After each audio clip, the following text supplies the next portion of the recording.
Assalomu alaykum. Sizlar bilan bugun o'tadigan mavzuyimiz aynan pul ilmi haqida bo'ladi va bu haqida men sizlarga juda ham ko'p gapirganman, lekin aynan bugungi darslik aynan iminni ongi dasturlash haqida bo'ladi. Ya'ni ongi pulga nisbatan to'g'ri dasturlash haqida bo'ladi. Qaranglar, menga Roza opa gapirgan gaplar menga qiziq emas. Ya'ni bizga Roza opalar aytishgan, to что haqiqatdan ham menda bu narsa bor deb yashashga harakat qilgan. Ha, Roza opalar aytgandek, ya'ni men ham bundan ozgina oldinda menda bor deb yashash bu haqiqat ekan. Menda bor deb yashash va borlikdek yashash bu bor ekan. Ya'ni menda bor deb his qilishim kerak ekan. Menda bor ekan shu narsa deyishim kerak ekan degan narsa bilan yashaganimda menda o'sha Roza opalar aytgandek menda hech narsa bor bo'lmadi. Ya'ni qaysidir psixolog Roza opada eshitgandim, senda o'sha holat yashash, ya'ni misol uchun mashina olmoqchi bo'lsang, senda o'sha mashina bor deb yozishga harakat qilgan yoki bor, menda shu sariq yoki qizil rangli mashina bor degan dedi qaysidir Roza opa psixolog. Yana bitta Roza opa psixolog aytdilarki, ular ham xuddi shunaqa, faqatgina sen o'sha narsani his qilishing kerak, sen u narsada haydayotgan bo'lishing kerak, u mashinada короче bo'lishing kerak degan narsani berdilar va ya'ni bor degan modelni berishdi. Men bor deb yashadim. Bundan bir oy oldin mana shu fikrim, ya'ni 2 oy bo'lib qolibdi. 2 oy oldin mana shu fikrimni, mana shu dasturimni o'zgartirdim. Menga keladigan nima uchun? Qaranglar. Menga Roza opalar aytishgan, menda bor deb yashaganimda, menda uy bor va menda uy bordek yashadim va lekin nimagadir menga bu uy kelmadi. Chunki meni ongim, meni miyam bu narsani bor deb qabul qildi va bor bo'lgani uchun ham uyga harakat qilmadi. Ya'ni u o'ziga komfort yaratib bo'ldi. Ya'ni senda o'sha uy bor-ku, nima qilasan uyga intilib endi? Ya'ni senda o'sha uy bor-ku, nima qilasan uyga intilib? Demak, uy bordek yashash ham u narsaga intilish to'xtatib qo'yayotgan va ongizda xuddi u realistik bordek tasavvur hosil bo'lib, o'sha narsa sizga kelish qiyinlashar ekan. Endi ikkinchi model, menga uy keladi.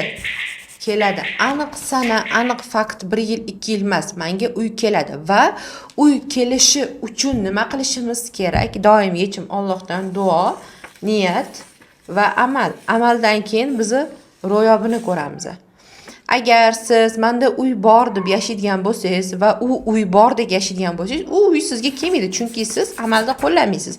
Agar siz menga uy keladi deb yashaydigan bo'lsangiz, u uy orqali siz kelishingiz uchun, siz o'sha uy sizga kelishi uchun siz duo qilasiz.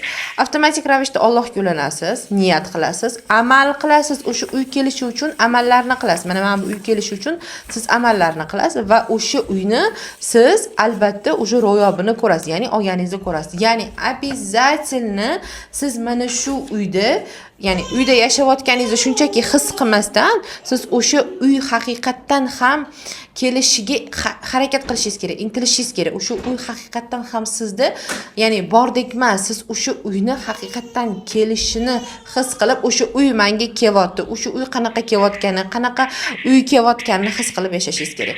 Bu primer, просто primer. Va endi pulga keladigan bo'lsak, pul hech qachon shunchaki havoga kelmaydi yoki sizni qarzingizni uzish uchun kelmaydi. Pul hech qachon sizga, masalan, siz aytasiz, menga hozir qarzimni uzishim uchun $10,000 kerak. $10,000 siz qarzingiz uchun kelmaydi, qarzingizni uzaman deb kelmaydi. $10,000 har doim maqsad uchun keladi. Siz har doim maqsad qo'yishingiz kerak. Yana o'sha Roza opa psixologga qaytamiz. Menga aytgandilarki, не то что sen qarzga, balki qarzga deb turib, lekin sen qarzingga to'layversang pul kelganda, to seni maqsading olinmay qolsa, sen yana minusga kirib ketishing mumkin. To menga o'sha payt o'yladim, okey, xo'p, unda qanaqa bunda odamlar qarzni yopadi? Maqsad qo'yib, okey. Shunda menda bitta fikr hosil bo'ldiki, yo'q, fikr emas bu ham amalda bo'ldi. Ya'ni har xil Roza opalarda o'qiymiz va u Roza opalar bizga har xil ma'lumot berishadi.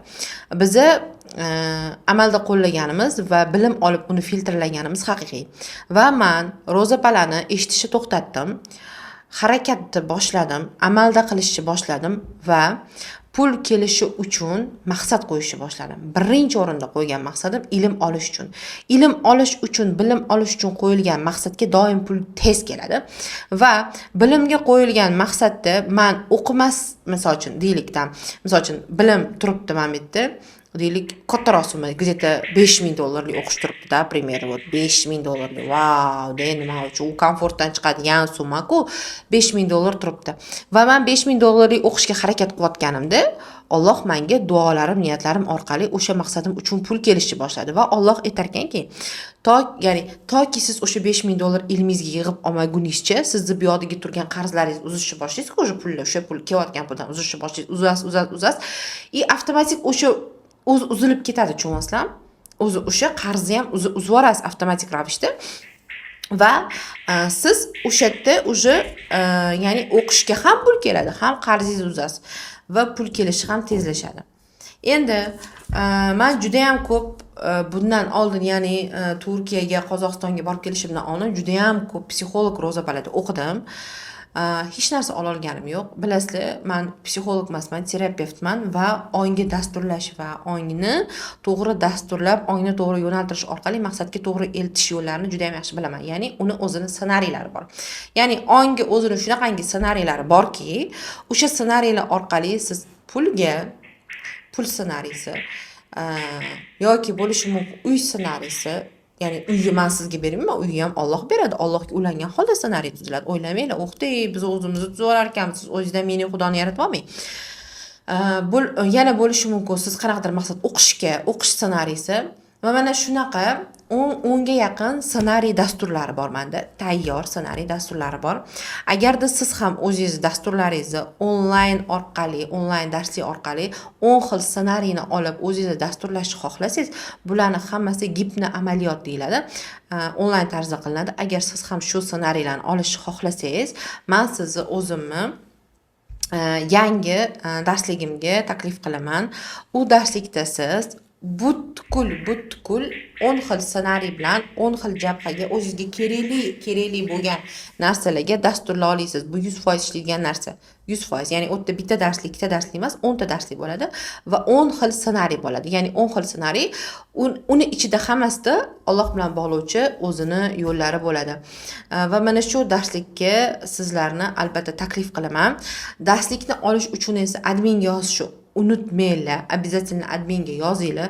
Narxlari arzon, juda ham arzon ham bo'lmaydi, o'rta narxda qo'yganman, chunki u yerda anchagina mehnat ketgan. Xudo xolasa darslarimizni agar siz buni keyinchalik eshitayotgan bo'lsangiz, уже boshlanib bo'lgan va zapis formati, o'tda shundoq ham zapis formatini eshitasiz, chunki jonli bo'lmaydi u narsa.